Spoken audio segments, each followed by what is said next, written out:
this started. So we're now officially started and recording, and we'll see if we have anybody who's gonna observe. Don't see yet.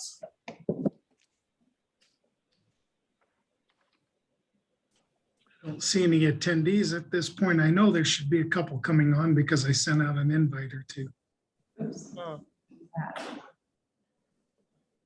There's one. Randy has joined us as an attendee. Randy? Got several Michael Whitleys, which are some of our staff, so you may want to change your name.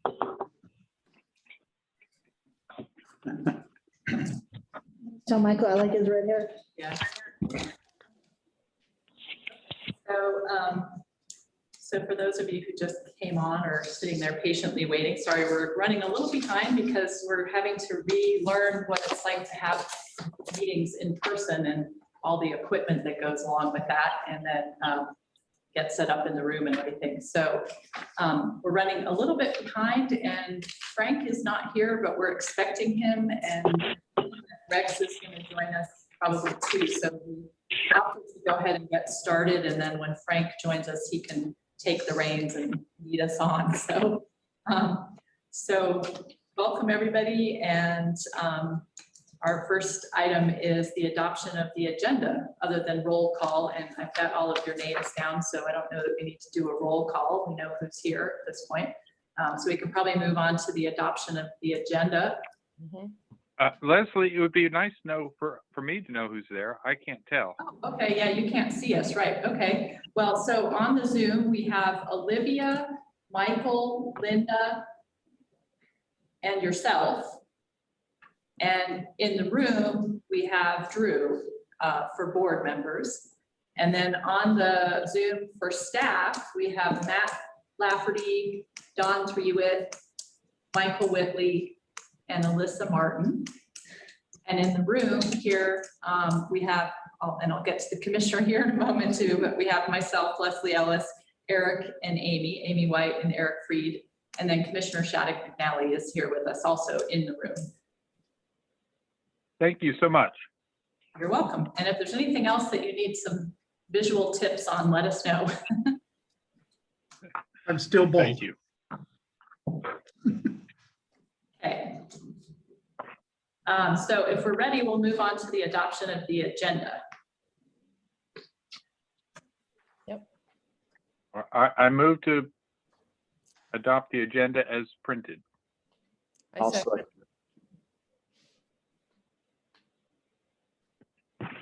I guess it's secretary. Do I fall? Am I the last resort? Is that it? Yes, are you secretary? I couldn't quite recall who was. I am the secretary. So David. Go ahead and so let me not make a motion because I guess I can't do that. Oh, Go okay. ahead and make a motion then. Okay, would somebody else want to make that motion then Are we on the adoption of the minutes of the agenda? of the agenda? I'll make that motion. Okay. Do we have a second? And we need, A second. I'll second.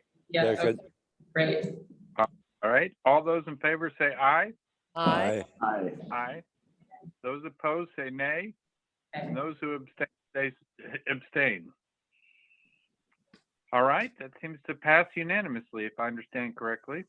Yes. Thank So you. now we can move on to the approval of the minutes of April 15th and May 20th. Are there any questions to bring to Leslie? Questions or comments or clarifications? I have none. Olivia good. or I Linda? don't have any. I'm fine. Or This is Linda. I So- don't have any. So if there's a motion, if someone who'd like to make a I'll make a motion, motion to approve the minutes of April 15th and May 20th. I second. is there, and who was the second? Linda? Linda. Okay. Great, that's great. Any discussion? Hearing none, let's have a vote. All those in favor say aye. Aye. Aye. Aye. Okay. Any David? opposed? Yes, David, you can't see this, but Frank just joined us. He walked in the room. Sorry, I'm late. Frank, So, you can vote, Frank, after voting on adoption of. I think they can see you. No, we Yeah. can see you. You're in the. Yeah, we can see you. Me? Yeah. here, I'll scoot it. Yeah. just to So get just, that way. just like 2 inches this way. There you There go. we go. That way and look in the middle screen and there you are. So, and David doesn't have video, but he has phone audio, so but everybody else should be able to see. Sorry, I'm late. I wasn't sure where I was going. So would you like to take over? Just completed the approval Well- of minutes. And we're on. Can we items. approval of the minutes?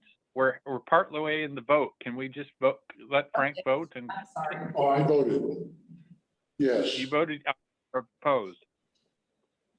I was for it. Approval. Okay, so and there were none voting no, as I understand. Were there any abstaining? Mm-mm. Then I guess the vote is unanimous with, I guess, it being a 6-0 vote. Is that correct? That's correct. All right, Frank, it's all yours now. Thank you. You did a wonderful job. I'm sure. I'd be happy to let you do it, but I think I have my agenda here. Communication items. At any rate, have we approved the agenda? Yeah, Yes? And then and the minutes. public comment? We're not there yet. I'm looking at the minutes. Frank, I'm not sure that's the right agenda. I think that's the Estes Park. Hello. Okay, Here, I think I have an extra like it. yeah, it won't end till about I 5, have all kinds of, you sent out all kinds of things. but We don't have. the I'll be right- out front at 5 o'clock. Okay, I just saw it. I'm really glad you Okay, did. I appreciate it. Thank you. All right, brother, be safe. You too. Bye. did we lose somebody? No, I think, All right. The communication items are next then? And is that your, that would be commissioner report. Anything for the group. Yeah, I don't know. Can you pull up that budget explorer real quick? Oh, boy. I think I'm it gonna is- really I think- test my I technological think, skills. I think you can just like, or maybe, so, See. Let me um, try to play around with that while you're talking. yeah, so we have a lot going on. We're in budget season, kind of that budget season. That's why I wanted Leslie to maybe bring that up. I'm sorry I threw that at you. I just thought, well, I can show that. Was it? Or is it on our webpage, It's just, yeah, Budget Explorer should come up. larimer.org budget? Yeah, but I think it's Budget Explorer at larimer.org. so is this our opportunity to ask you for money? Yeah. Explorer. And so we have, we kind of launched that this week. So I really would like to ask for you all to take a moment and let's see if we can show that. There we go. So it's kind of exciting. We stole pieces of it from a small county in Idaho, but our budget department, the two mighty hardworking people in the budget department built this from the ground up. And so it's got some really great things, on the budget team just shows all the different elected officials, because we all, the county commissioners approved the $600 million budget, but all the officials are in charge of their budgets. And then it shows kind of the budget cycle and what kind of happens every year around, and how you can get involved to help influence that. And then one little thing, Leslie, if you wouldn't mind clicking on the sales tax receipt. It's just kind of cool too. We debuted this. So if you went and bought something in Windsor and you got paid, I think you scroll up, you spent $25, it kind of shows where your tax money goes. So if you look at that, you spent $25 in Windsor, you paid about, 7.6. So let's just, in that gray box, let's switch that to Estes Park. Where did you spend it? Yeah. And then, or for cons, you see, pay a little bit more, it kind of goes to there. And so you can look around and see what, I live in unincorporated Larimer County. That's Estes. So it shows kind of where your money's going when you pay a sales tax. So I live unincorporated, so my sales tax thing is only 3.7. So just kind of gives you some idea. And then it shows here where some of that money is going to, the mental health, the jail, open space, the ranch. And it just kind of an interesting tool. So let's go. So if you're interested to see what other things are doing, so if you click that next button, yeah. And then property tax. So it's kind of interesting to look at. So this is, we think, the largest property tax payer in the county, which is Anheuser-Busch. They pay $2 million in property taxes. So it shows there the taxing districts that all the money goes to. And as you can see, all their money is going a lot to schools. If you scroll down the page, it shows the rate, their assessed value, their assessment rate that they pay, which is the commercial, so they pay higher than residential. Kind of shows where the different monies that go to the different taxing districts.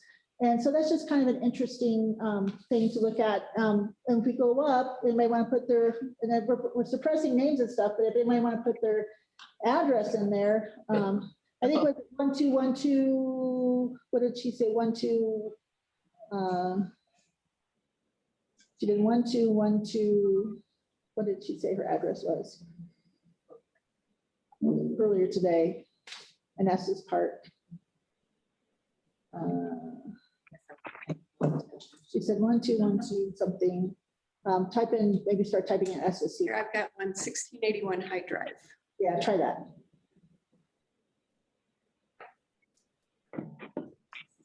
Okay. Wanted to auto-populate.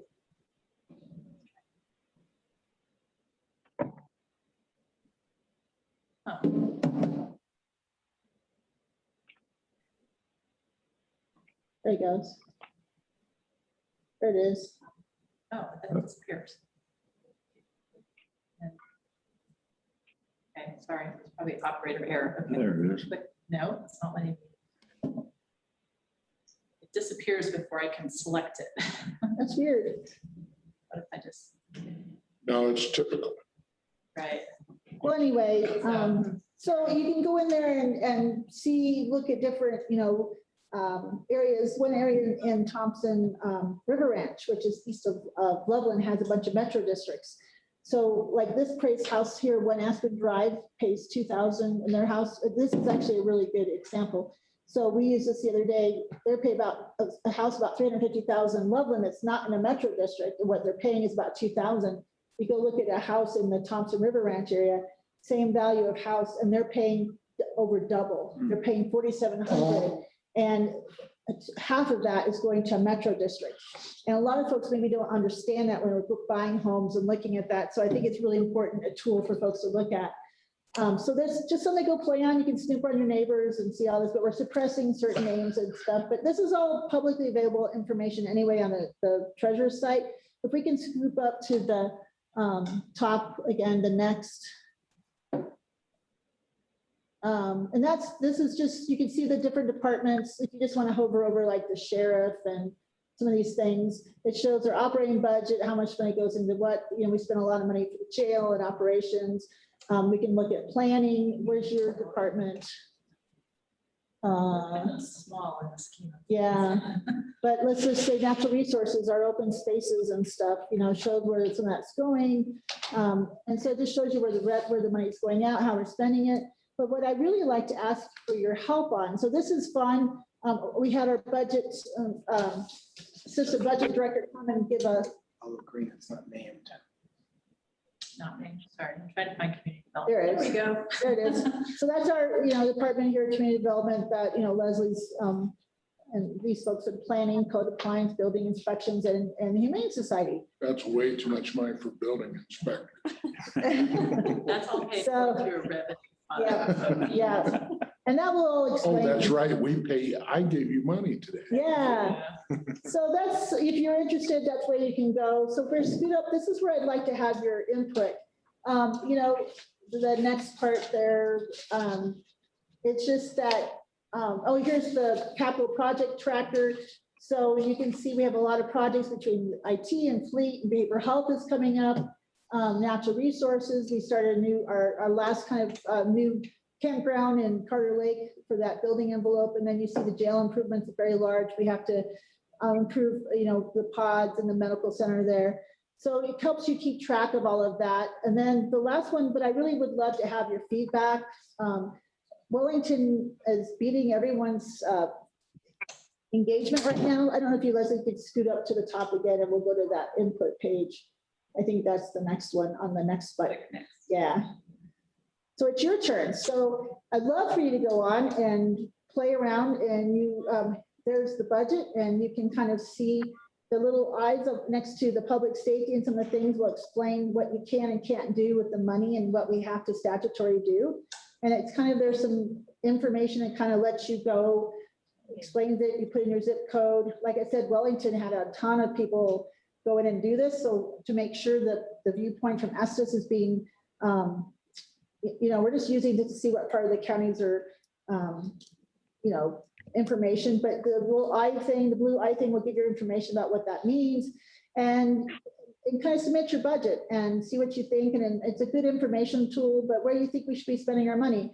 The next one after that, I don't know if you can go out of it or back up or. So this is our personal opinions. Yes. Okay. But the one also that federal, we got $69 million at the bottom down at the second one, the surplus funds, $69 million. That's what we have to spend, and we can spend it on certain things because they have like hundreds of pages of guidance on how to spend that money. So if you get on there and just, it kind of guides you through how to put that feedback. I'd love to have you engage on that process and give us some feedback. I'd like for Estes Park to beat Wellington with engagement. I guess they're up close to 30 people, engaging. You go to budget forums and no one ever shows up, right? But maybe one person like me that geeks out on numbers. And so it'd be great to have some input and some feedback. Again, this is just guidance. It's not going to like this is going to be the budget, but it helps us see what people are thinking and helps us kind of guide our discussions. And you never know, there's some places in there for you to put in some ideas of how you think we should use some of those recovery funds for money. And maybe there's a new idea out there we haven't thought about. So that's kind of what I'd like to ask of you all, if you would get on there and play around and give us your feedback. The other things we're going on, we're just working on watershed protections. We're still working on oil and gas regulations, 1041 regulations with land use codes. We're starting to come out of doing more hybrid meetings like this. We're going to maybe do more, the commissioners are going to do more one-on-one meetings during the summer.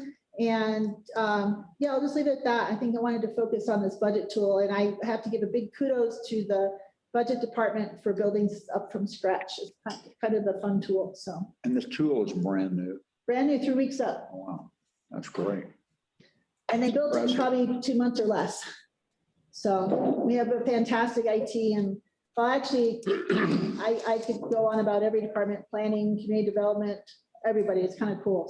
So when you go on, say you went to Estes Park, does it show the surplus for Estes Park, or is it a surplus for the county? the county? Okay. Yep. So we could say all the surplus should go to Estes Park. Sure. You can look at it and say we want it for tourism and, that kind of area or something. But yeah, so would love to have your feedback, and thank you for letting me show you that piece of the new thing going on with the county, because we really would like to have a larger engagement and help people learn more about the budget. So it's complicated. It's impressive. Thanks. It's very complicated. Yes. Thank you, Leslie. Sorry to throw you that curveball. Well, the next thing on the list was short-term rental reviews. Yeah, and that's Don Hewitt, who has a brief presentation. Hello all, Don Threewitt, Planning Manager, and with me today is Alyssa Martin. Wanted to introduce her for the folks that haven't met her yet. She'll be popping in here in a minute. Wanted to just kind of do a quick overview of where we're at with short-term rentals and where we're moving forward. Alyssa is the point person in community development for all the short-term rentals, managing the Estes Park wait list, and all of the, all the different pieces with that. We'll have, several of our case planners actually do the cases work on short-term rentals, but they all kind of filter through Alyssa for the initial review and reporting periods. So we mentioned briefly in previous meetings, we've got 27 short-term rentals that have come off the wait list recently. And out of those, and then we have about 32 left on the wait list. We have actually begun processing many of those. A few folks have said, well, put us back on the wait list. We're not quite ready yet. So we're bringing them on, and they're all in different phases. Some have to get building permits or, finish construction or anything before they move forward. So we were originally a little concerned about bringing 27 short-term rental cases to you all at once. It doesn't seem like that's going to be the reality. I think these are actually going to filter out throughout probably the rest of the year. So you'll probably start to see 4, 5, 7, 10 at a meeting moving forward for review. And I did want to kind of give a quick overview of what we were looking at for process, just so that you kind of knew how we would be approaching these on the agenda and at the meetings moving forward. For the wait list applications and the ones that are already in the A or A1 zoning district, the accommodation zoning districts, we would actually be moving those forward on consent if there is no public concerns with those, if we don't have unresolved referral agency concerns or any appeals to our standards. If there is some public comment and it's not relevant to the case, we may still put those on consent. If there's relevant comment, whether or not it's been resolved, we may bring those forward for discussion. I think the idea mainly is that we focus your attention and your time on the cases that may need discussion or may have some public input required. And so we just kind of wanted to give an update on that. And answer any questions you might have moving forward.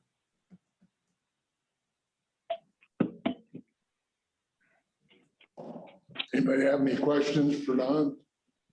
How many I have- 7 would be on the consent basis?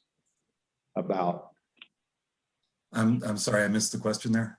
how many of the 27 would be included in the consent? It's a little too early in the process to say. Because these are all still out for referral right now, and they'd be going out for neighbor notification closer to the meeting, we really wouldn't be able to say which ones might have issues or might not. Okay, thanks. Generally, we put on consent if there's really no issues from the referral agencies or from the neighbors, and it seems very straightforward and consistent, it meets all the criteria. And you can always pull it off consent. Yeah. You differ with that. When we have a consent agenda, Yes. we always will ask if anybody has Yep. anything they want to pull. Yep. And have us discuss. Who was that asking? David? Is that you? I have a question. We had a discussion about short-term rentals in the A zone.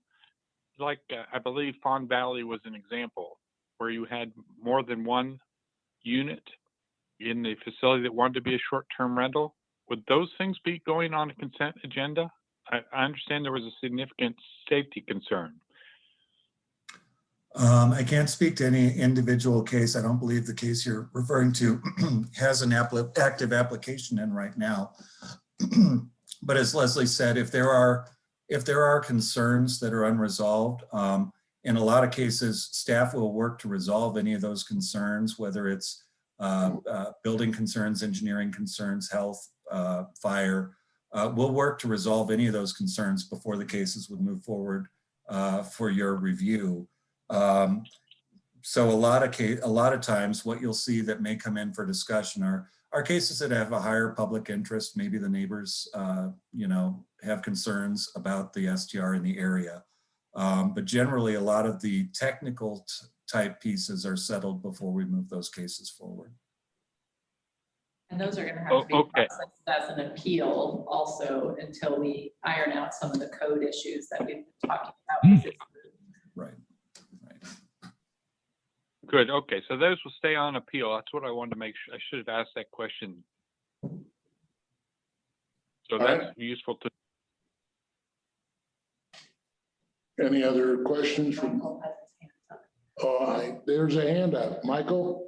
Yes, Leslie, were you able to talk to the Estes Park Fire Chief about fires in short-term rentals? I did not directly talk with him, but Eric had some communication with him and Commissioner Shattuck McNally had some communication with him. So we can certainly talk about that now, or I guess now is a good time. It's as good a time as any. I think this is Eric Freed, building official. I think he shared the same statistics with me as he did with Commissioner Shattuck McNally, which is they looked at the fire record over the last 5 years, and 60% of all fires were in short-term rentals. So they're concerned that that's a significant safety hazard and a significant drain on the fire department resources. And they want to do something about that. In fact, I believe Chief Wolf would like to require short-term rentals to be sprinklered, which is a change in what our code says right now. The large ones that are not grandfathered in have to be sprinklered, but the regular size ones don't have to be sprinkled. In exchange, they do a list of life safety things. But for that code to change, that would require, and we're looking at the building code right now, the building code update, and we're looking at the land use code. Either one of those would require approval by the elected officials. Wow, 60% of fires are in short-term rentals. That's not just, Fires or calls? I think, So let me read what I have. Is that okay if I do that real quick? So can everyone hear me okay? So this is from June of 2016 through so far 2021. And for that window, 86% of all fires have been in residential structures and 14% in commercial. From that statistics of all the residential fires, for that single family homes, 25% of those fires were single family homes, and hotels were 89% of all fires and 10% of residential, and short-term rentals were 57% of all fires and over 60% for all residential fires. And so they're not surprised that most of it's coming residentials, but looking at, they make over 60% of the residential, fires. That's concerning for them. There have not been a fire fatality, but injuries have been limited and are mostly common smoke inhalation. And he would like to attest the minimal loss of life is due to the great response from their agency, which has significantly improved over this time period. And so they do think that, the sprinklers is not what it really helps because of longer response times. And he did say there has been incidences at the Fawn Valley area, because we've heard over and over again, there's never been an issue there, but there has been, there's documentation of incidences there. So that's what I have. I pulled up his email. That's, I think, consistent with what Michael heard also, right, Mike? So I would interpret that to mean that in general, short-term rentals, whether at a complex or individual homes, have a higher frequency of incidents. And so then it's a different issue about whether they're in a complex or single family, whether there's more. But it's a significant drain on the limited resources of fire district that it is, trying to, do a good job. And so. Well, it's a good time to remind. Risk if it's in a multi-unit. Yeah. Yeah, and it's a good time to remind everybody, we have a volunteer fire department here. Yes, the staff, the core staff is paid, but. I think only two. I think 2 or 3. Yeah, I think 4 or 5. I used to be the fire president of the board, but yeah, it's a lot to ask those people, and those same people respond to every traffic accident too. So, it's a major drain also on their resources in terms of recruiting when they have a lot of demand. It's unnecessary. Do we know that 60%, how many do we know the number? How many fires there actually were? I know he has that data. He didn't give me an actual number of fires, but Just Yeah. curious what that represents. Looks like there were 56 total structure fires from 2016 to 2021. 56. It's not a big number. Okay. So it's 60% of 56. So probably 32 or 33 or something. Okay, like that. yeah.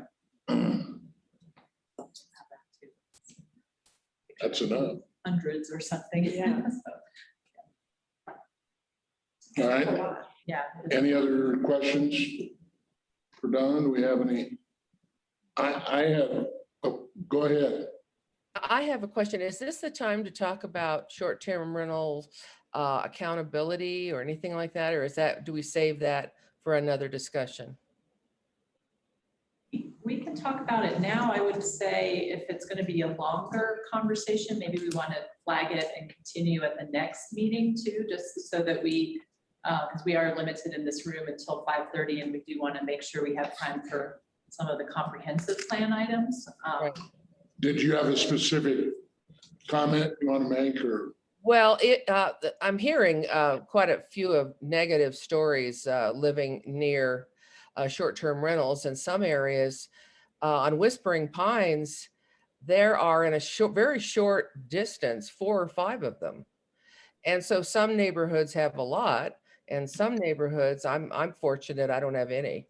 So Some neighborhoods restrict them, and your neighborhood might. The HOA's covenants say you can't do it. oh, these are all in Carriage Hills. And I'm wondering about the complaints by neighbors that they can't get them resolved until after the renters are gone. And is there any accountability with the owner of the property as far as disruption of the neighborhood? I'm just curious about. Well, yeah, so Amy White is here, our code compliance supervisor. You can't see her. She's hiding out of the camera. For a minute. Yeah. Hi, Olivia. You could go there if you want. So we don't, our system that we have decided to use is 3 strikes and you're out. So there is no way really to capture that when the violation is happening, right? So they can report it to the hotline, they can file a complaint, they can call us. We then open up what we call a request, and we keep track of how many violations, and they have to be valid violations. So, you know, you can get somebody who's just mad at somebody. So they have to be valid. We will verify that they're valid. Right. And then after the 3rd violation, we will then look at taking further action. But Okay. it is very difficult for us to enforce those since we're, you know, down in Fort Collins. Well, of course. And I'm just concerned with the ones that, you know, they rent the house just to have a party. And I don't know how many violations of that type there are. I've just been hearing horror stories of people that in Carriage Hills that are kind of surrounded by short-term rentals, and they've got people running on their property, and you know, it's. Well, I'll comment. I used to live in Venner Ranch, Prospect neighborhood up there, and that's in the county. And there are several large subdivisions in the county, not in the town. Mhm. And a lot of those, I say, have at least 50% vacation rentals. So it's a very high percentage, and Yeah. very high percentage in the county. And when One complaint that I hear, well, people don't know when they hear a noise in a neighbor, often they don't know whether it's in the town or the county, Right. you know, and it would be nice. It's like a lot of things up in Estes. I wish we had one system and one jurisdiction and one way to police. It's the same report. Because there's right? no difference. There can be a management company then half of their rentals are in the county and half are in the town. Right. And right now, there's no communication I'm aware of between the town and the county about how the good or the bad actors. We do use the same agency to collect that data. So it's called Lodging Revs, and it lists all the,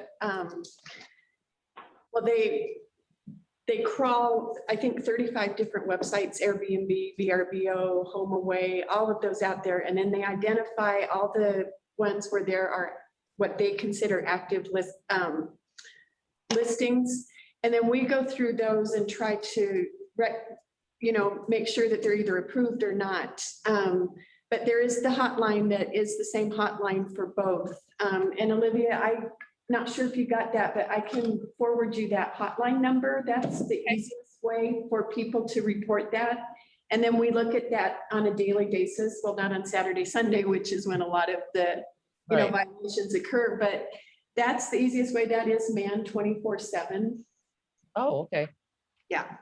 Yeah, it, you just hear negative comments as well, they feel like it's not their neighborhood anymore. And so personally, I wish they'd all go away, but that obviously is not going to happen. So I just hope. Some people consider Estes Park one big resort community too. So there's both sides of that coin. Right. Is the Well, hotline the same for the county and the town? Well, there's different databases that they look at, but it is that same company. Okay. Yes, Drew. Yeah, phone number. And what about all the ad hoc? Yeah. So if people aren't sure which phone number to call, I guess they could call both, and then that company would sort out whether it's town or county, right? So They should be able to. Olivia, did you have another question? Yeah, do we really know with all the ad hoc rentals through real estate agencies and property managers that aren't going through the STR application process? Do we really know how many, just in Carriage Hills, how many rentals we have? I mean, are Through people, licensing. RVOs included in the short-term rental list, or? Right, so VRBO is considered what we call either a vacation home if they were approved under the Estes Valley Development Code previously. So those are what we term vacation homes, those that were approved previously. Those that are coming off the wait list that Don and Alyssa are working with are coming in under the county's short-term rental regulations, which are a little more stringent. When those initial licenses were given out by the town, right, when they were doing it, they were just keeping track of the cap. They weren't keeping track of where they were within those residential districts. I could probably try, Olivia, to see how many are in the Carriage Hills, but that information isn't readily available right now, but I can probably track that somehow. Yeah, if you could get that together, I don't want to put extra work on you. Yeah, it would be interesting, and it's probably part of the conversation moving forward. So it's probably good information to have. Yeah, that's great. Thank you. Mhm. Thank you for answering my questions. I appreciate it. Sure. So the numbers on the wait list are county, is the county wait list? Correct. Correct, okay. So the town has a wait list, and evidently they're right at around 35, I think we just heard. And then the county has its separate wait list. Okay, and Yep. the incidence of fires, was that town and county That Should should, be it should be together. the town. together? the Okay. whole district, Okay. our district, which actually includes some areas beyond what we'd normally call the Estes Valley, just a little bit. And just a clarification, Don, actual lodging establishments that have individual ownership condos, is there a different, I mean, they don't license individual units if they have a management agreement for the entire complex, right? Oh, condominium short-term rentals are a separate issue. Like I think somebody brought up the Fawn Valley earlier. Those are, we're still working on how we'll be handling those specifically, but condominium units themselves in the county, generally cannot right now apply for an STR. Well, this is worthy of further conversation, but we have an unusually large number of very strange hybrid lodging establishments that have been condominiumized over the years. And so I do think that gets complicated, not for today. But it involves things like building code issues too. Right. And fire.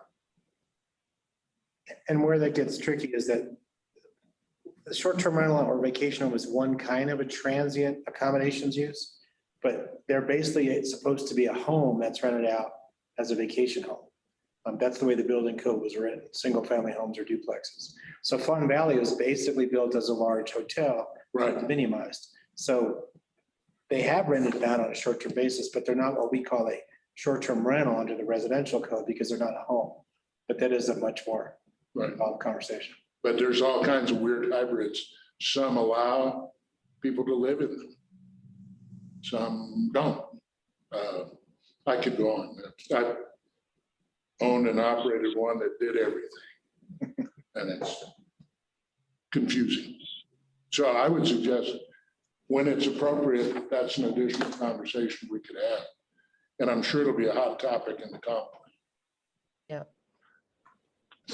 Frank, when you do that, schedule that conversation, could you also help those of us who do not understand the building code very well to understand what is required for a building code for short-term rental in a multi-unit complex? As much as I can from my experience. No, I mean, I was really thinking about the county in particular telling us. The building officials are the better ones to do that than builders, because we're all a bunch of cheaters. I wasn't suggesting that, Frank, and I never would suggest that. But what I find is unusual for those of us who've lived other places, there are different building codes for things like that. And I was unaware that you wouldn't have to bring it up to a normal building code for a hotel, for example, if you were in the condominium complex. I think we have very normal building codes. We adopt codes with very few exemptions locally. But the issue that I think you're bringing up is pre-existing non-conforming uses, right, Eric? That's like Fawn Valley. Right. If you build a new hotel, it has to be under the International Building Code, it has to be sprinkler, it has to be handicap accessible, it has to do a whole bunch of things.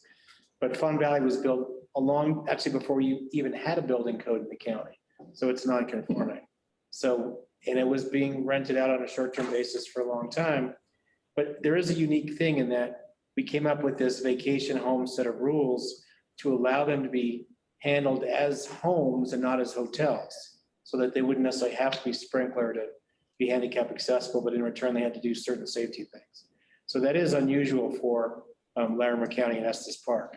And that was an attempted compromise to legalize them without having to make them go through all the hoops that a hotel would. Yeah. In short.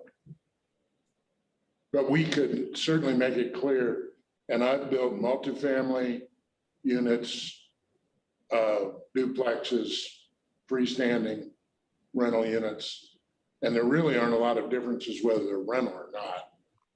The building code. Not if they're long-term rental. Right. If they're long-term rental, they're exactly the same as, an owner-occupied home.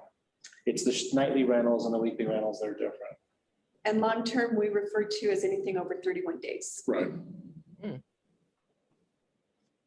Yeah, we can certainly, I'm sure we'd get into all of that, David. Did you have another? Thank you.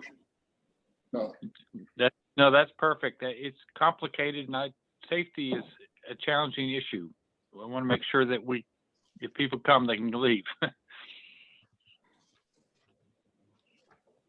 Yes, we want them to leave. Yeah. Sorry. Slipped out. All right, if there's anything else, Don, thank you. And moving on, we have the update on Parks and Rec land use topic. Yep, and this one's me, and it'll be quick. So on May 24th, the Board of County Commissioners approved a change to the code to strike that language that allowed private park and recreation uses in residential districts, and also took action to strike some language from the code that would have allowed general park and recreation use of what we call recreation facility outdoor use in other districts of the county. So this applies to areas outside of the Estes Valley, but Tahosa Valley, for example, where there's some forestry zoned land and other areas kind of just nearby Estes area. And so we had a definition in our code that was brought in when the whole code was approved in December that became effective in March. And when we looked at it again more closely, we realized, similar to that issue that you were addressing with the park and recreation private use here, that might create some angst and some conflict in some of the zoning districts. And so we thought that it really hadn't had enough public vetting and needed a bit more attention. And so that also came out with the decision of the county commissioner so that we can have further conversations. Since May 24th, there's been, I think, a lot of questions in the valley and rumors about applications and that sort of thing. So the Wild Side Adventure Park application, there was actually a sketch plan that came to the county back in April of last year of 2020. And a sketch plan is in early stages of a property owner and applicant exploring something that they might want to do on their property, and they get comments back from staff, but they don't get any sort of decision or anything like that. It's really the first step, and they can opt to bring an application in and apply for a land use on their property. And they didn't do that. We didn't hear from them since last April, but they did attend the hearing on May 24th. And I think that got a lot of people kind of concerned that maybe there was a live application. So we've been answering a lot of questions, but just to assure you all, there is no application right now. There's nothing in the pipeline, and there will be opportunities in the future over coming months to continue to have some conversation about what type of recreation is appropriate where in different parts of the county. So that will be coming before you, and I think the conversation certainly will happen as part of the Estes Valley comprehensive plan to some degree, and may kind of spill out of the borders into the Tahosa Valley and some of these areas. So that's my brief report. I would be happy to send to you the staff report from the meeting if you That'd want be to great. see the details of what the language was that was in the code and what's been That'd be great. changed. Yeah, that'd be. I'll email it to you. I meant to do it before this, but I ran out of time, so I'll do it after the fact. That's no excuse. Yeah. Yeah, I have a question about that. Yes. Does that mean, and I don't have a dog in this fight, I just know a lot of people care. For example, the coaster project that recently opened, is that now considered a non-conforming use under this, having taken away the ability to do commercial recreation in, I think that is a residential zone, isn't it?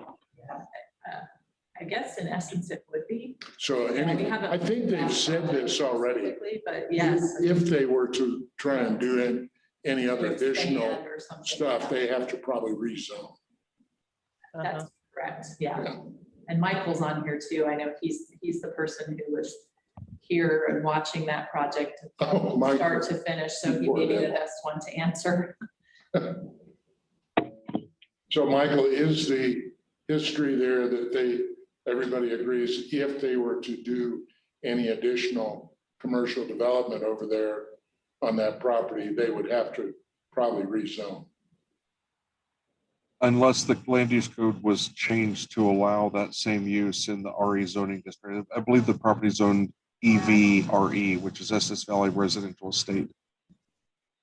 Okay, As it's not allowed now currently, yes, you're correct. It is a non-conforming use. yeah, I just want to get that out, but that's perfectly legal. Right. But we have Correct. limitations in our code, if it's a non-conforming use, how much you can expand it and that kind of thing, so. Well, as we all know, this stuff is confusing enough. And for a lot of people out there that are concerned about that, it's good to keep reminding them that this would have to go through much more scrutiny. Yeah, I mean, I think people are concerned that it doesn't happen again. Right. Yeah, and there was always a concern, well, it may be some plan to build a whole big amusement park. Yeah. It's just the first step. Well, if there are other steps, they'll have to go through a whole different approval. All right, anything else on that issue? Should we move on to any public comment regarding other relevant land use matters not on the agenda? We have 2 attendees. One of them is Randy Hunt from the town, and one of them is one of our staff. So we don't have any public, Well, but those aren't Randy might public. want to make a comment. Randy, no comments from you. All right. Okay. Well, then we should move on. And so I take it we don't really have any specific land use items on our agenda. We don't this time. We likely will in the July meeting. Some of the short-term rentals that you heard about.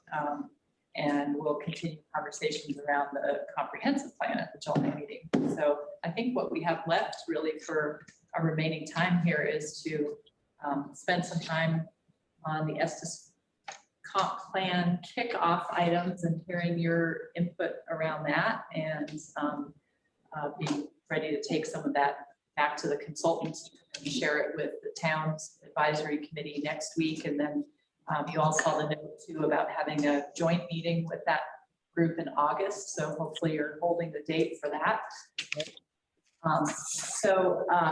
I see that Miriam has joined us too. So she's on. Miriam McGilvray from Logan Simpson is joining us, and she's the project manager for the comprehensive plan on the consultant team, working with both the county and the town. Welcome, And Miriam. she's not here to really do anything formal today. She just wanted to, hear the conversation and meet the group. And then the consultants are plugged in to come and spend more time with you doing some specific exercises around the comprehensive plan over the coming months. In fact, you got a schedule that looks like this.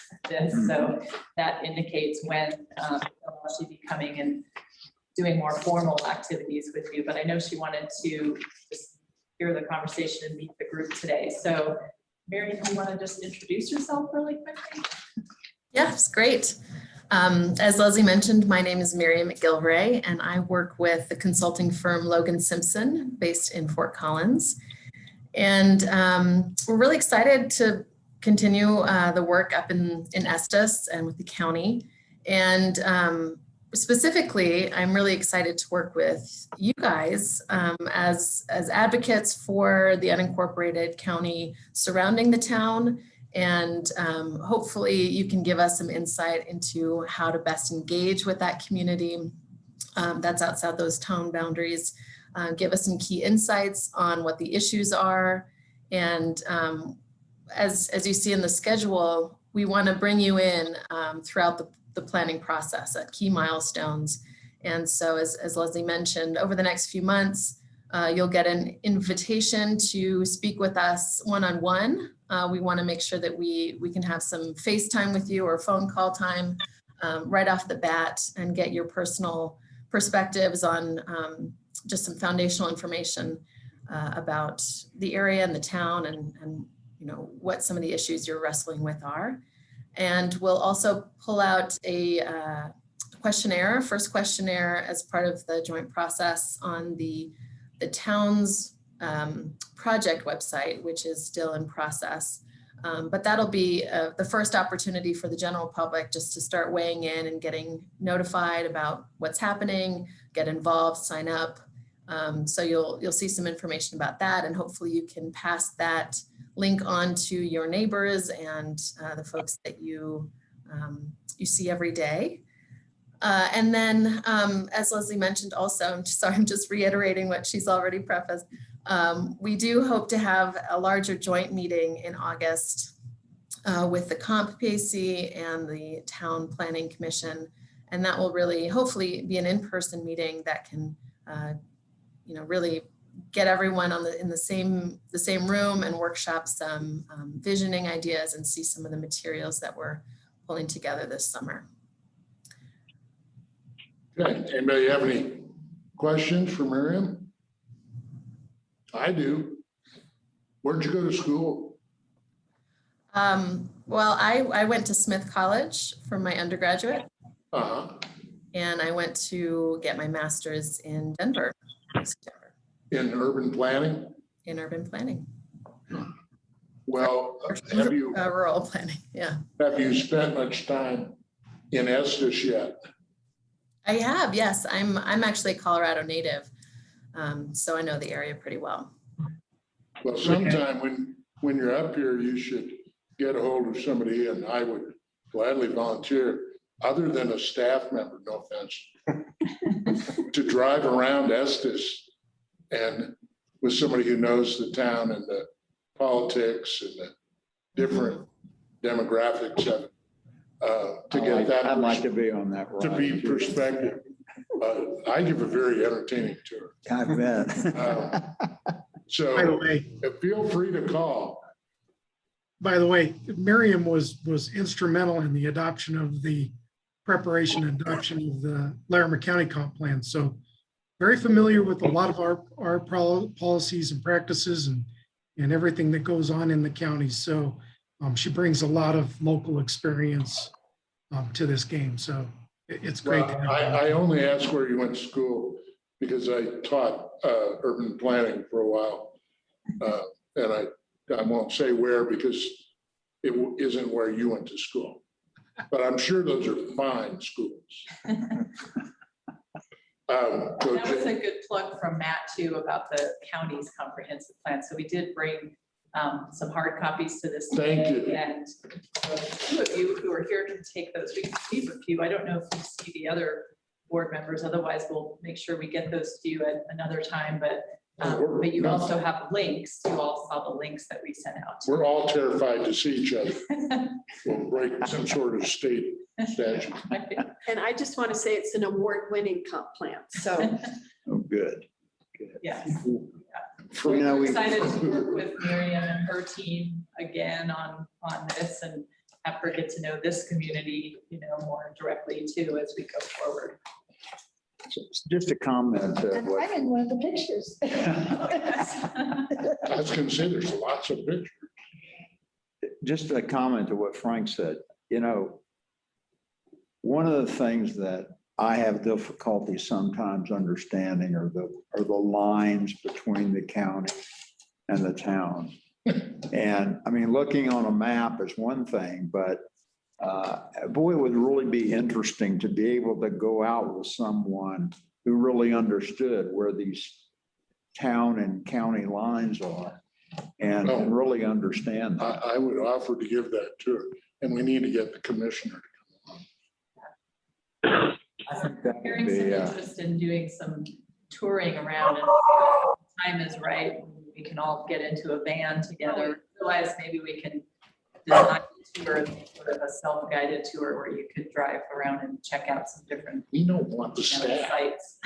The staff, no. So you heard Miriam say too, she'll be reaching out to schedule interviews. So that's your opportunity. We'll look forward to it. Board members to share your ideas and hear more about the process. So look for that too. We'll look forward to it, Miriam. Thanks, Miriam. Anything you want to? So we wanted to spend some time with you on a couple exercises today and start to really dig into some of these early stages of comprehensive planning and identifying issues and starting to define the vision and also spend a little bit of time with the engagement strategy. Miriam and her team also have been working on that. And I do have hard copies for folks in the room. And Matt, do you happen to have that in your email? We could maybe email that. Otherwise, we can send it after the fact. Just, it's hot off the press. It came in this morning. You didn't send it This to was us. even a case of me Is this when you asked for not it? having time. Trying to get online. But we would like to talk with you a little bit about some of the ideas that are in the engagement strategy, and then see if you have other thoughts or ideas about how to include different aspects of the community and ways to get the word out. Branding the project is something we've been working on too, and you may have seen materials in your email that we sent out with the idea of some initial naming and logos. And I understand there have been some questions and maybe other ideas around that. So we, I think, look for your feedback on some of that as well. So maybe we'll start with this and just kind of walk through the engagement strategy, and then we can move on and talk about the issues and the vision, the homework that we sent out to you. Does that sound like a good game plan? Sure. Frank? Let's run with it. All right. Sure. Okay. So engagement strategy, and Matt, do you happen to have that? Just, no, it doesn't sound like it. Let me see if you'll bear with me for half a second. I'll see if I can maybe. Did you send that, Leslie? Well, it came from Miriam. Okay. Matt, I just sent it to you again, so check your. I'm going to it right now. Yeah, maybe you could screen share, because I have a hard time multitasking. You're doing fine. So while Matt's pulling that up on the screen, the way this is set up, it's got some different sections around the project description and the branding, and then it goes into roles and responsibilities and other tools. And so if you could scroll on down, Matt, we'll talk about, I think the branding we can come back to, but the roles and responsibilities. So there's sections here about the project team and the different team members on the committee. So first the city staff and county staff who are participating, communication staff, planners, and so on. And I'll just go through these sections pretty quickly.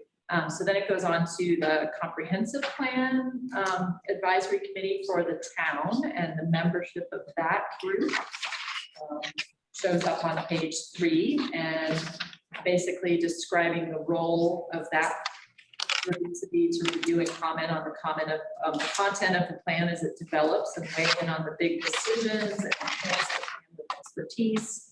And it goes on to explain the mission of that group.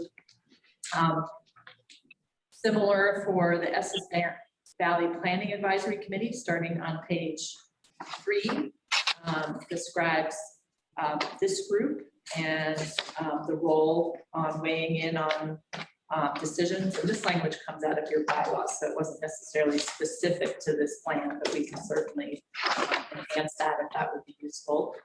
The membership of this group, and then it goes on to include the Estes Park Planning Commission and the county trustees and the county planning commission and commissioners who are both decision makers and endorsers of the plan, I suppose. The planning commission and the county adopts the plan, and the county commissioners basically ratify or follow up on the plan and kind of endorse what the planning commission has done. Includes the consultant team, and so beyond Logan Simpson, there are other technical experts and sub-consultants who are part of this project who are focused on various aspects of the work, the resilience and hazard mitigation, housing, transportation, and so on. So you can see all of the details around that. And then on the final page, page 6, headings down at the bottom of page 5, but it lists all the different stakeholders. So those groups, and then also other community groups and organizations in the community who will be contacted in some way, shape, or form in the project to hear from them. Additionally, and so we'll come back to that list of stakeholders, because I think we'd like to have your feedback on that.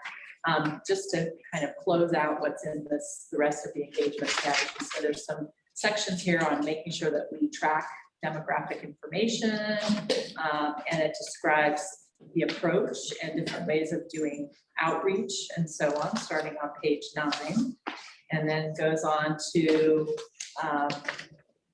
the different series of public involvement phases during the plan. And some of this builds on the information that you've had previously on the schedule and the different phases of the plan. Additionally, in the scope of work, I think it's not here, but outside of this document, we do have some further description of the different groups and special ways of reaching out to underrepresented populations. And I might actually ask Miriam to jump in and talk about that at some point too, because I was thinking it was in here, but it's actually in the scope of work. So we can come back to that also. But maybe what we should do is go back to page 6 and 7, where we've identified the various stakeholder groups and make sure that from your perspective in the community here that nobody's left out and that we've got them all identified. So I know there's, I see that you're going to be with the BIPOC community. I just want to make sure when we talk about Hispanic and the ASL community, there's a large Nepalese population here up in town that's different from any other part of the county that I know of. I'd like to make sure they are contacted. I guess they're also business owners. So, and I know Mayor and Wendy has those contacts, so.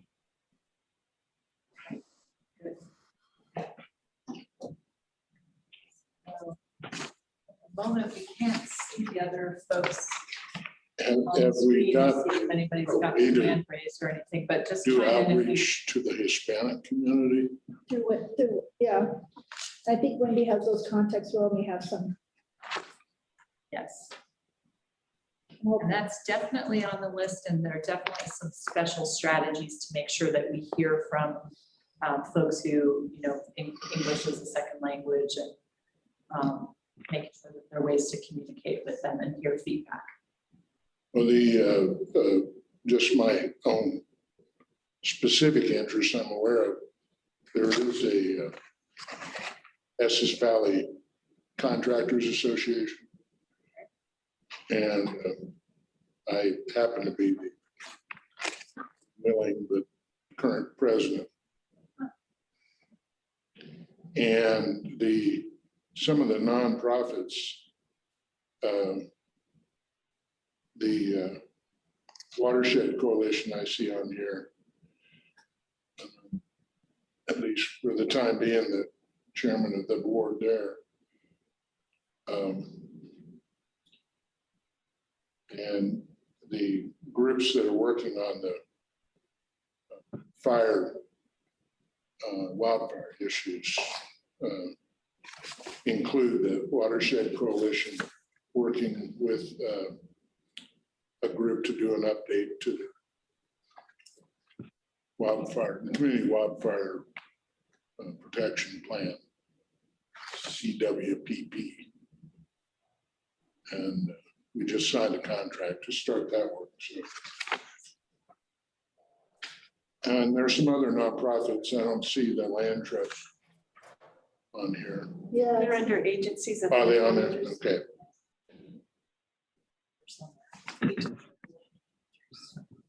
And the Estes Valley Watershed Coalition has an offshoot group. It's a wildlife group. The Wandering Wildlife Society. Special. And there's the Rocky Mountain Conservancy. I don't know, I don't think I saw that on here. So land I trust. have a question. I can't see any of this, so I'm just going to ask a question. We have probably the two major employers in town are the hospital and the school district, and they're key functions for the valley. And the question is there any outreach to those employees, particularly if we think that we need to do a better job of making sure that they can live in the valley?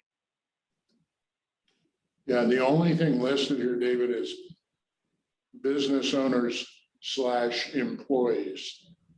Well, I see Estes Park School District and Estes Park Health under nonprofits and community organizations. Yeah, okay, they're there. Okay, thank you. I just couldn't see it. I think it's important to talk to their employees to find out what it would take to get them to be willing to stay, for example, teachers more than a few years. So maybe for, to help David through this exhibit, if we start at the beginning of the list here under boards and commissions, and we can read what they are, and then everybody can determine if they want to add something, and then we can move to the next targeted group. Maybe that would help him. Well, my suggestion is a little different. If you have it in an email, just send it to me and I'll look at it. Okay. I think it's easier to look at it. Yeah, I don't think It's you a want to long spend a list. lot of. Yeah, I think it's one of those things you probably need to look at and then send some comments afterwards, as opposed to trying to do it on the fly. And that would be totally fine if you think about a group, tomorrow, and you want to email it to us, we'll include it in the list. So this will be kind of an evolving document and list. So this is a good first conversation, but yeah, chances are you might think of somebody, a few days from now and want to share that with us. So that would be great. The Housing Authority, I don't see on here. Yeah, I see it on here. It was under nonprofit. Estes Park Housing Authority Oh, okay. on page 7. I didn't flip the page.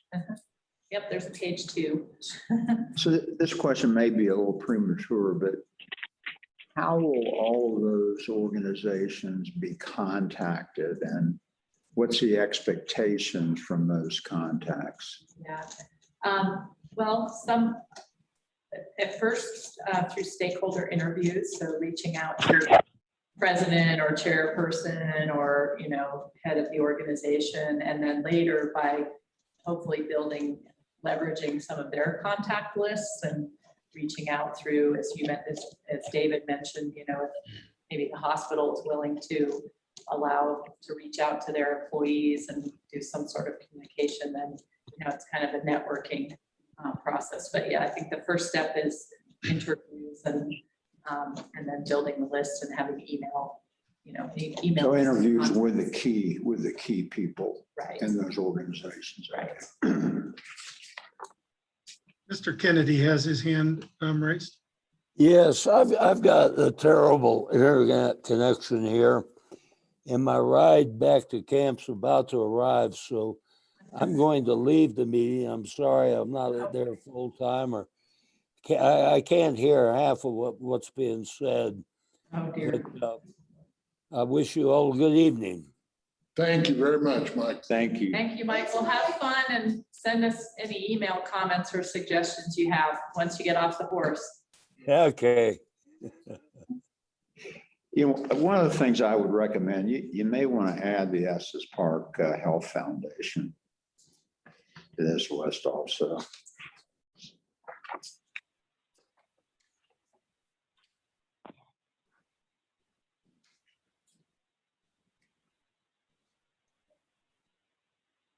Hello? No, it was a good comment. We're here, we're all pondering. Yeah, we're looking at each other. We have Estes Park Health as under nonprofits and community organizations, and that might be all inclusive of all health environments. So I'm not sure, but if there's somebody specific, we can get it to them. That Estes Park Health is the hospital itself, and the foundation is their support group. Yeah, it's a fairly large organization. Okay. Good suggestion.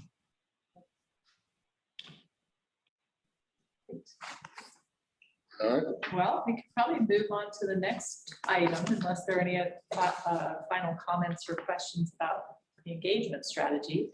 Nope. I'll just add quickly too that there is a web page that's getting put up that will be posted through the town's webpage, and then we'll have links to it and the other specific information that we would present on the county's webpage. We can do that also, but part of the consulting contract is the town is contracting with Bang the Table as a web venue, and then building out that as a way to put information out and do surveys and capture other information from the public too. So that's still in the works. So there's a lot of kind of early day building up of information and gathering data that's happening right now for this project. So exactly where are we as far as the chart goes? So, Right. so the schedule, yeah, so the schedule that looks like this. So we're in June. So we're really in the kind of initiation and engagement strategy and public kickoff stage of the Okay. project. So the way to read the chart is the months are across the top, of course, and the years, and then the tasks and the phases are down the left side, and then the different work stages then follow along with that. So you can read, we're basically in stage 3 or phase 3 right now, the public kickoff and the qualitative assessment. And we'll move on pretty quickly into the comprehensive plan audit and existing conditions and analysis. And then really over the fall timeframe, we move into visioning and choices and priorities and so on. And we are anticipating that we be doing that joint session with the compact group in August to partly focus around the comprehensive plan audit, but probably also do some broader visioning and that sort of thing. So that'll be one of your big, big workshop kind of meetings that you'll have with the consultant team and all that. And then the next big kind of workshop session that we are anticipating would be in the fall in November when we're doing more visioning work. And then again in January when we're getting into some of the choices and priorities. So there's a lot, we've got a 16-month process in essence in front of us. And these first 5 or 6 months are a lot about kind of gearing up to prepare policies and guidance, gathering data and that sort of thing. And then it starts to get pretty exciting in the fall and winter and so on when there's more of the kind of substance of the plan, and then into next spring and fall when the actual plan itself comes together and the policies come together. So, so that's how you read that chart, basically. Hopefully that helps, but you can see you'll be at it for some months, and we don't have to do all of the work now because there's going to be different stages of work and developing policies, and you'll be getting, bits of reports and analysis and drafts and things like that that you'll be able to review and provide feedback as we keep going through each of these stages. So really the public outreach starts in phase 2.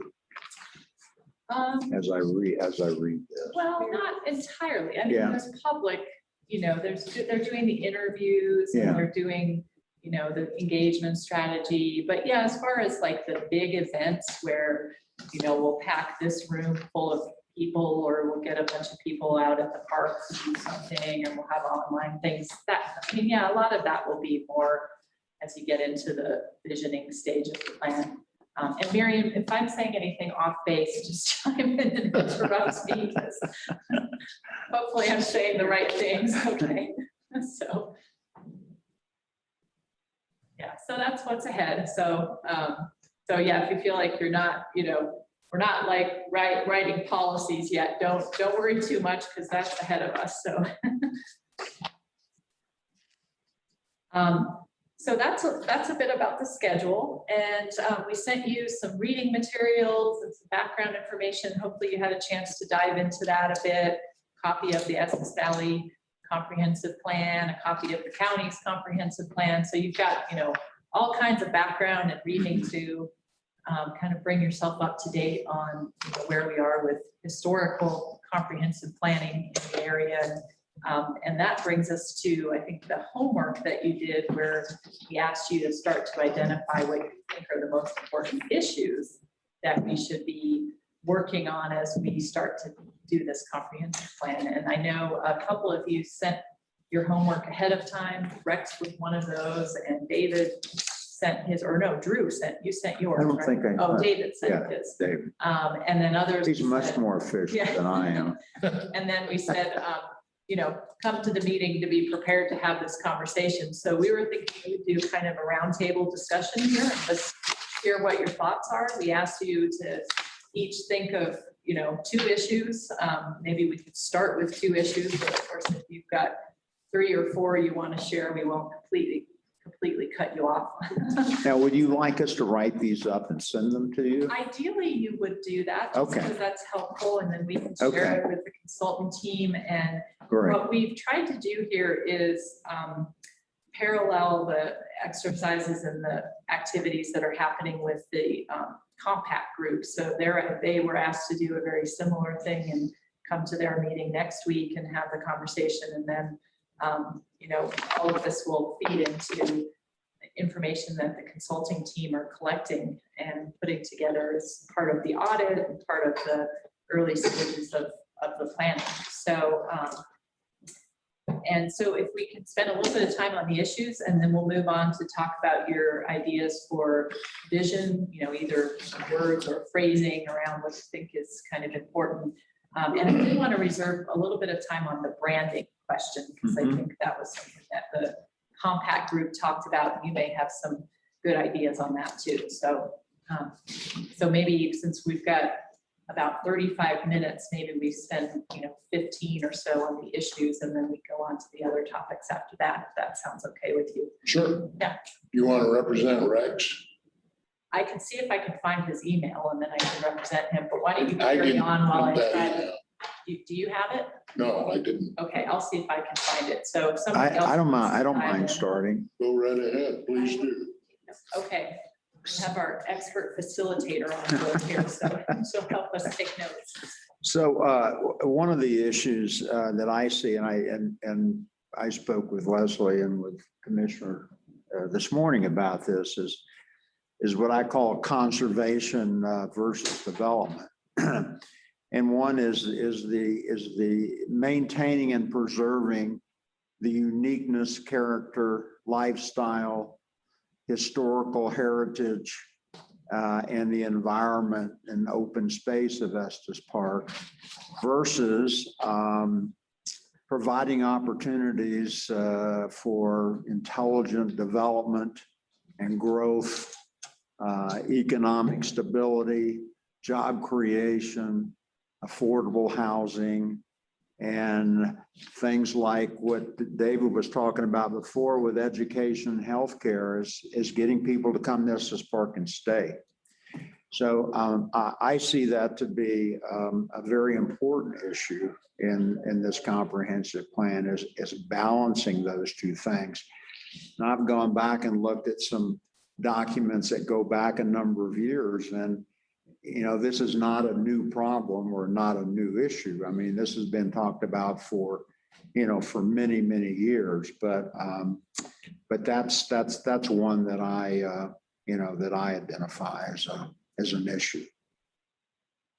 Do you want to do two, or do you want to, maybe everybody can do one and then everybody can do a second one? How about that? You want me to do one? Sure. We're doing the people in the room first.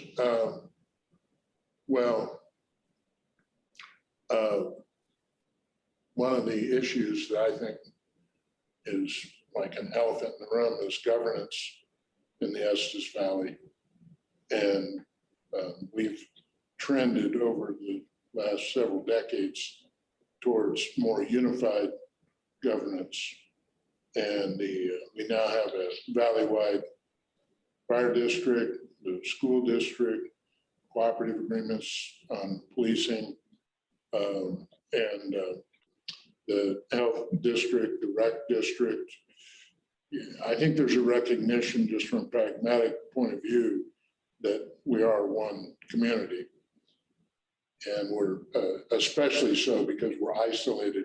We're a pocket of private land surrounded by a sea of public undeveloped land. And I think the future will be continuing in that direction.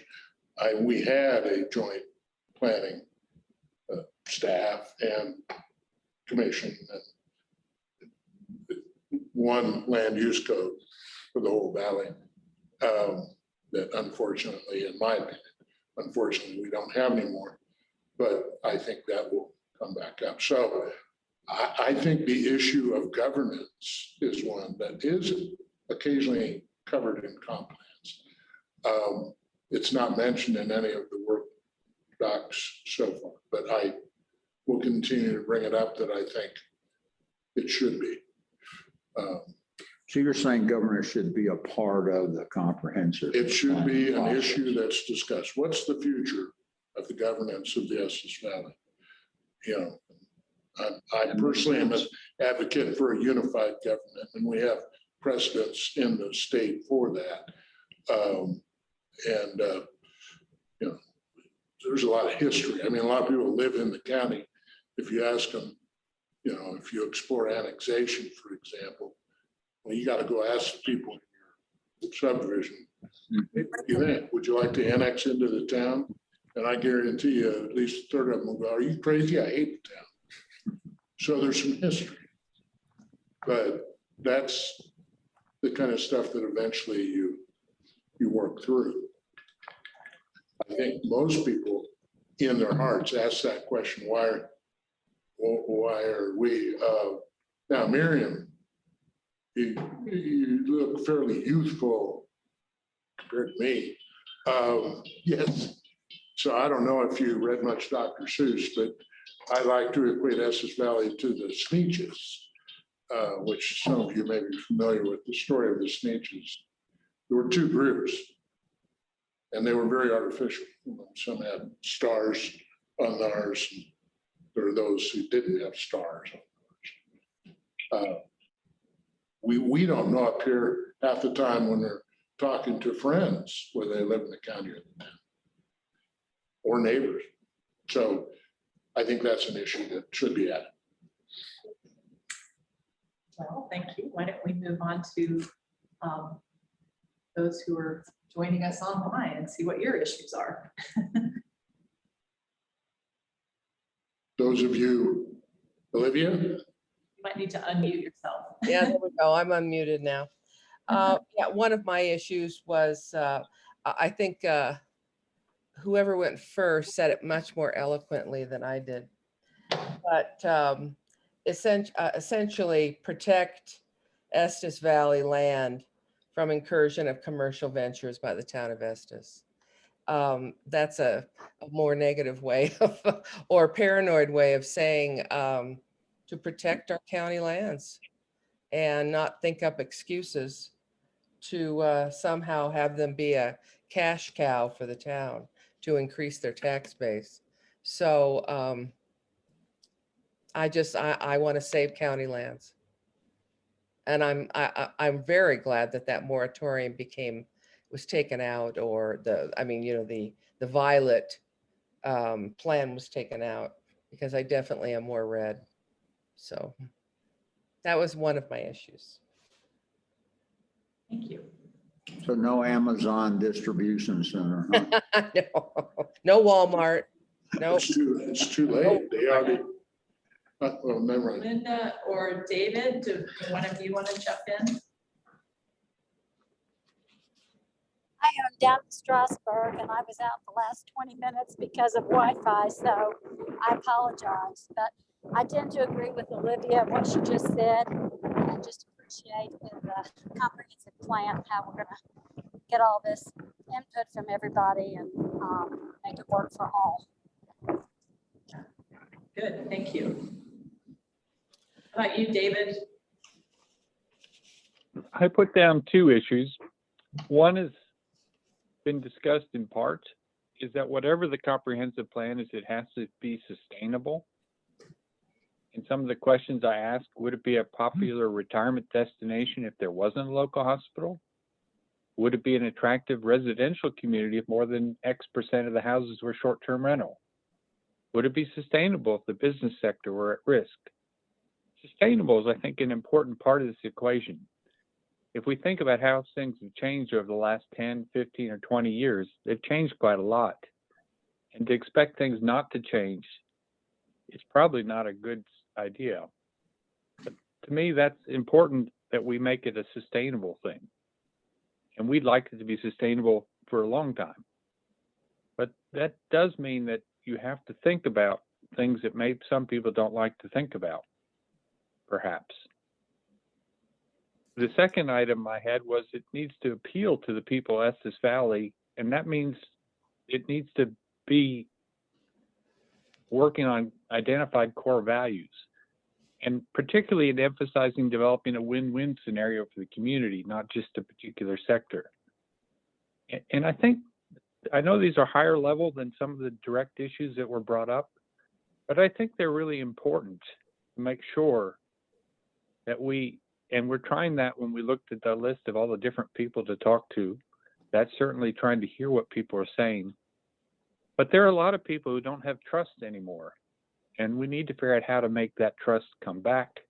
And people need to understand that it's not a given answer already. And I know that sounds a little bit cruel, but it is true. Trust has been an issue for time. So there's some root issues behind these questions. And I think we'll get all the questions tucked in under these things, but the idea of sustainable and appealing to the people is going to be a really difficult and critical piece. Great, thank you.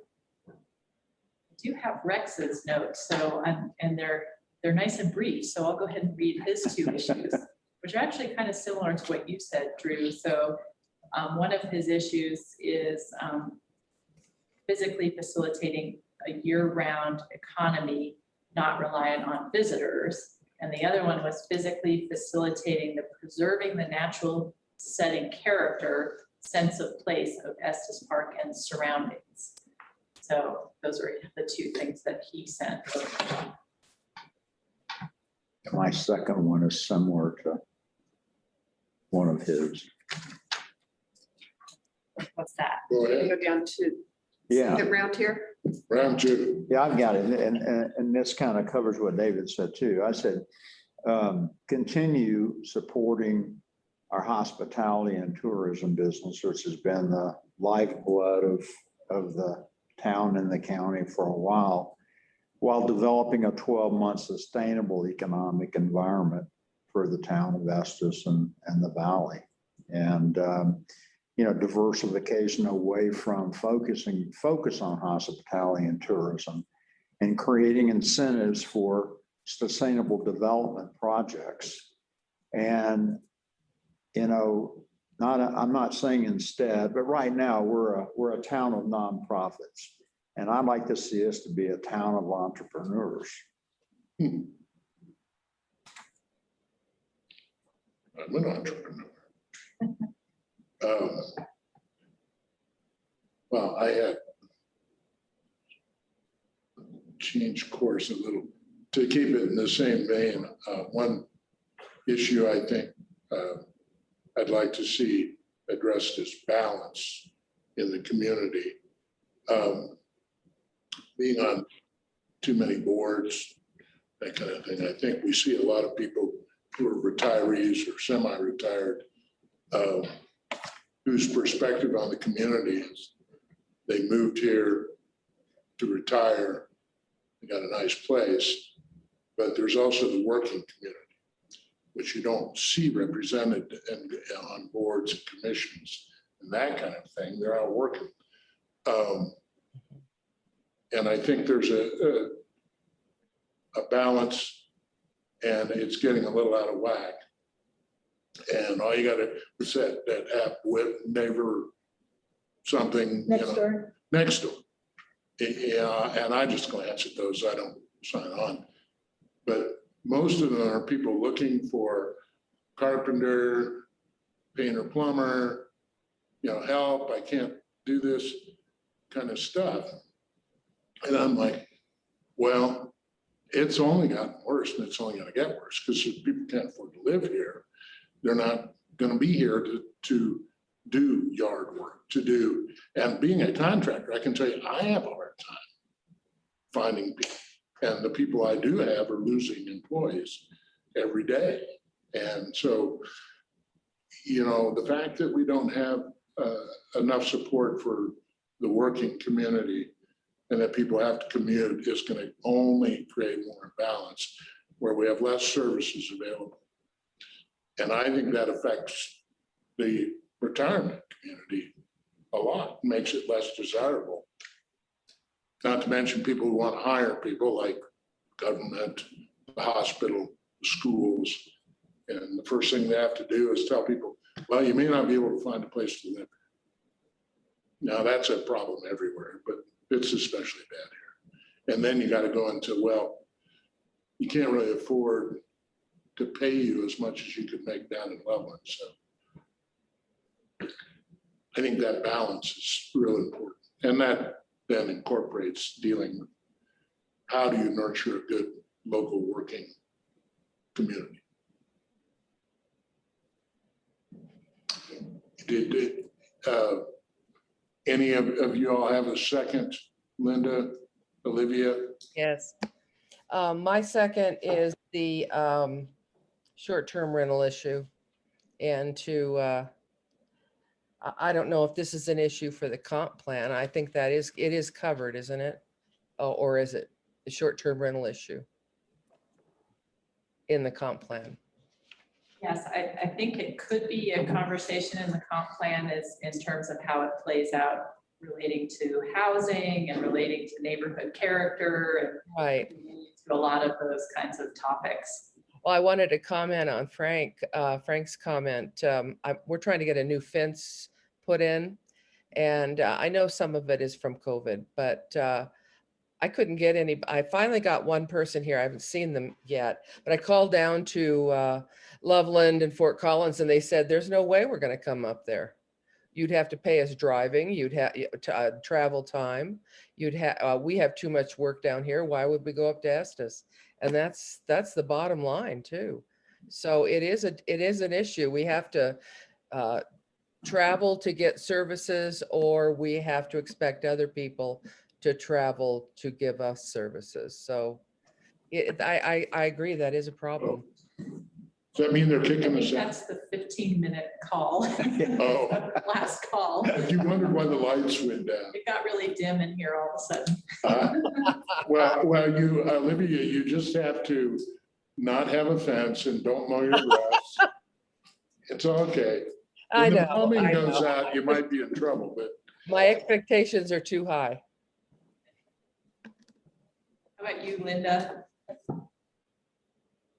You're No. muted. You're muted. She said she's good. do this. Good. Okay. You're good at reading. I wonder, From David, yeah, I'm getting good at reading lips after a year. David, did you have one other thing? I had a slightly different thing because I think I've done my two. But I think one of the things that we're talking about would come out in what's normally called a SWOT analysis, where you try to look at what are the strengths of the community, what are the weaknesses, what are some opportunities, and what are some threats. I mean, like wildfires and floods, we really haven't talked much about that. But to me, you do this kind of SWOT analysis to sort of outline sort of those four characters. And that's pretty common, but it helps everybody come. I mean, some of the things that you might think are strengths, other people might perceive as weaknesses. It's kind of an interesting discussion point. And I found doing this kind of analysis to be really helpful as a group to kind of understand where people are coming from and what opportunities might be out there. And so I don't know that it can happen in this meeting, but in terms of a homework assignment, it's something I think might be quite useful, because I'd be kind of, I mean, Frank talked about the weaknesses. People can't live up here to provide basic services. We heard that. We heard that was a weakness. We heard the strength was the natural beauty. We didn't talk about some of the opportunities, but that's really part of the comprehensive plan. But the threats, we did talk about some of the threats in terms of things that might disappear if we aren't careful. But I don't know how other people think about it, but this is kind of how I start the thinking process. Right. That'd be a great exercise. Yeah, I think we could turn to the consultants. I used to teach SWOT analysis, but that was a long time ago. I bet they got all kinds of tools, right, Miriam? Well, and Mary, I don't want to put you on the spot too much, but as part of the qualitative assessment and the comp plan audit and everything, is that akin to something that you're doing? And if this group were to say do it as a homework assignment, we can certainly feed it to you, and it might plug in some way that's useful. Well, so the stakeholder, the qualitative analysis that we're doing up front, the stakeholder interviews, the plan audit, and then we'll do kind of on the ground data analysis as well. So the SWOT analysis isn't one task. We're kind of spreading it across a couple phases. And we'll get to opportunities into phase 2. So certainly it's still alive and well, the SWOT analysis, but we're not using it so much as just a single task, but we're integrating it throughout the whole process. Yeah. Is it useful though if this group does it just as kind of a brainstorming exercise to help feed into the process? Absolutely. Yeah. It's a great exercise. I'm glad you brought it up, David. Yeah, it is. It just is an exercise. Especially if you're all present in the same room. Yeah. Ooh, And you got about 4 or 5 Idea. flip charts. what an idea. Well, I find it very useful. I find it very useful to vote on what people think are the key things. It's very interesting to see people will list a long list, but they will focus their effort on a few things. It's kind of interesting to learn if our community is a good representative. If our committee is a good representative of the community, it would be interesting to know. I wanted to mention 2 things just in the same vein that I'm aware of and I'm involved in. I already mentioned the wildfire protection plan. David, you mentioned that there are several things that can be incorporated in the comp plan that may not be part of the basic consultant's work. And the CWPP is a good example of that. If it's done right, and it will be, we'll just have something that's an appendix to the plan. The Community Wildfire Protection Plan is a planning document. It's always changing, but it's going to lead, hopefully this year, to actual projects to do remediation and prevention for wildfires in the valley. And then another one I'm working on that is a wildlife plan, an updated wildlife plan. We had a wildlife plan done in 2008. It was never adopted as part of the comp plan because it was done after the old comp plan. There's a map that was adopted as part of the plan. That's all, just the map that came out of it. And there were no real adoptions into the development code. But that updated wildlife plan would be very useful. And for example, one part of that would be wildlife corridors. And in land use, a very common code requirement is to identify and map wildlife corridors, and then those are protected. So if you're trying to develop a property with an active wildlife corridor on it, it is basically off limits. And you have to identify that. Right now, we don't do that. We just don't do it. So that's an opportunity. I'm working with the Land Trust and the Watershed Coalition to try and get a grant to get that done. The Land Trust plan that was put out recently covers a lot of those. It needs to be adapted, and I've talked to Jeffrey about how to adapt it to the comp plan. Yeah. And it just so happens that Logan Simpson worked on that also. So that should be a fairly easy way. I don't know if this is the one I picked on about that, but they have the mapping. So, that mapping can easily be transferred into open space mapping for several reasons. Yes, we do have that. Hey, does Logan Simpson do wildlife plans? Mm-hmm. Okay. You're on the list. So I've got my eye on the clock over there because I think the lights might go out again here in about 10 minutes. So I'm thinking maybe we can hold the vision piece till next time, because probably what's most important right now is the branding, because everybody's really excited to figure out what we're going to call this plan and what the imagery might look like for the plan. And so we had, as part of your email, this notion of calling it One Estes and having some different imagery around that.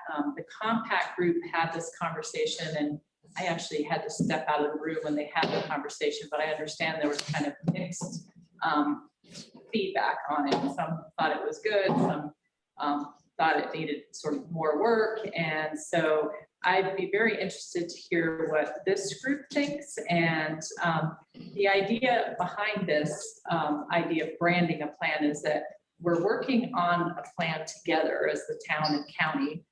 There's one community that's working on it together, but the deliverables or the final products at the end are going to be two plans or plans that represent county interests and town interests. And so I think there's a desire to call it maybe one thing, but then we would each of us have our own, county logo and town logo, and, we adopt the plans for our respective jurisdictions separately and that kind of thing.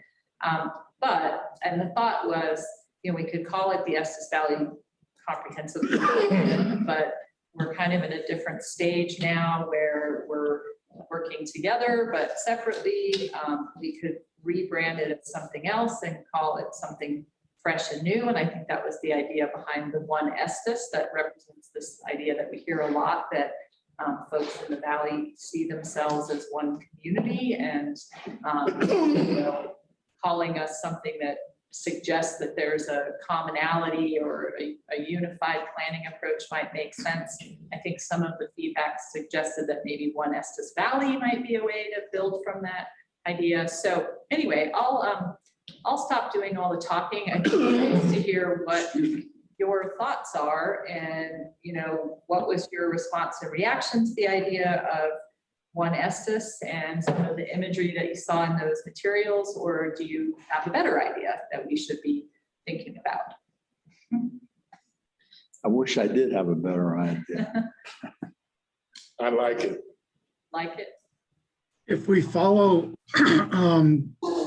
Frank's idea, we can go back to Doctorville or Dr. Seuss and call it Whoville. Whoville plan, but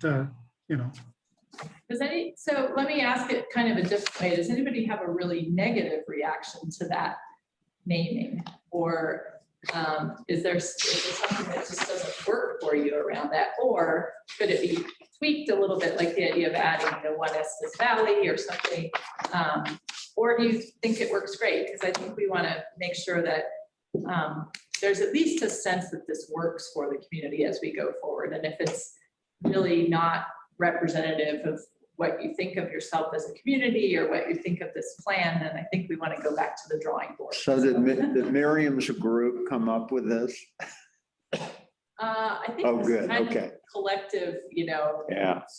I think it's kind of boring, actually. And I would ask Mike, make sure you ask Mike Kennedy, and you make sure you ask him what he thinks on that. Yeah, okay, Mike's not here, so Yeah. you might have some thoughts on that too, so. So I have a question, Leslie. I'm not a very good advertising person, so this is probably not my skill set. But what I don't quite understand is, I think Frank brought up the question of governance. And right now it's two government entities, Estes Park and Larimer County, trying to manage one valley. And the former IGA, this logo seemed to fit better to me. I would like it to fit better, but I'm not sure that it does at the moment. Which logo? What? Any of them, because right now you have two governing, you have two different government agencies. Estes Valley Comprehensive Plan, or? I'm not sure if I'm totally following David, sorry. Sorry, my concern is that when I think of One Estes, it's one group working for one body working for the entire valley, but that's not what we have. We have two groups that are building separate plans that we hope will work together.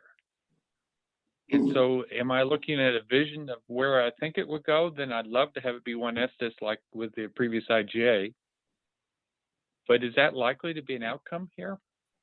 I think it's fair to make your branding and your plan naming kind of aspirational too. Yeah. So, yeah. I mean, you could be literal and say One Estes divided. Doesn't brand. Well, I don't think we're expecting to have two different plans at the end of the day, are we? I mean, we're gonna have, We don't. yeah. You know, it may be that it's a plan that, where we adopt part of it and the town adopts a part. We all adopt, Yeah. common elements of the plan, but then we adopt certain elements that are relevant to the county and the town adopts its elements. That Miriam's getting a headache listening to you.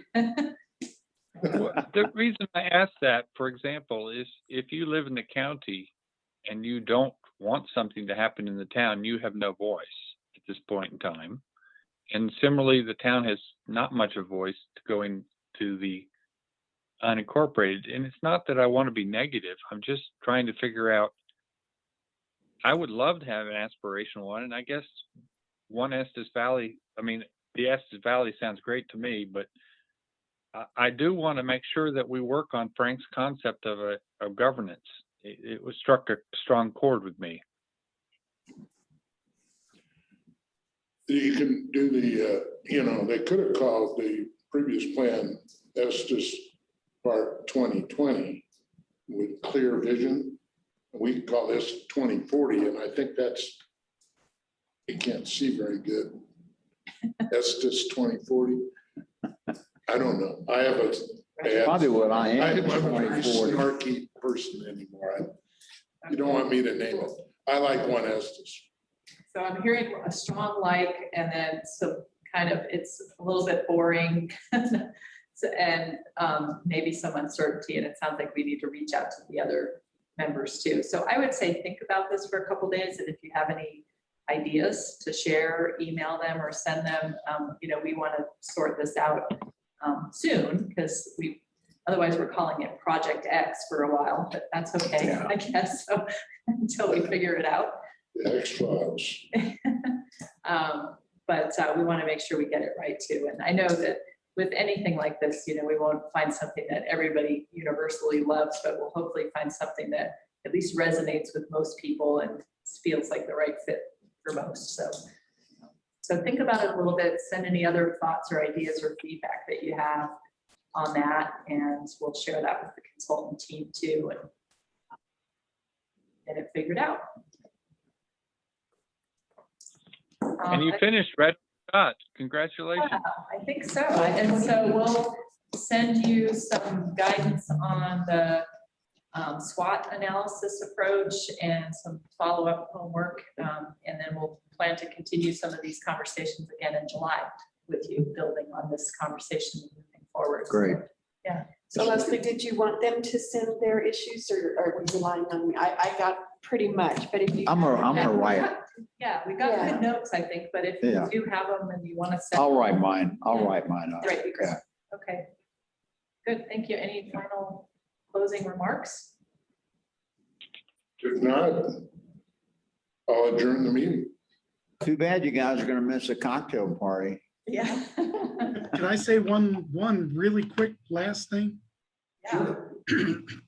There are a couple of topics that are being discussed by the county as part of the land use code update. One of them is tonight. We have an open house on housing discussion. What should housing look like in Larimer County? How are we going to deal with some of the housing crisis as far as workforce housing or short-term rentals or other things? And so you're all invited to get on the web, register, and come online and participate tonight. I just wanted to make sure that you guys know that we're doing some other things in the county that might relate to you, that you may want to touch base on and hear what the community across Larimer County is talking about. Thanks, Matt. Good idea. Is that your next meeting? You don't have to go to that one. The town comprehensive committee. We're adjourned. So are we? Yeah, we're are we adjourned. Okay. I'm Sorry, sorry. we all started having know. side conversations here, so I think we're done. Thanks, it was great to meet you all. Yeah, Thanks. okay. Thank you.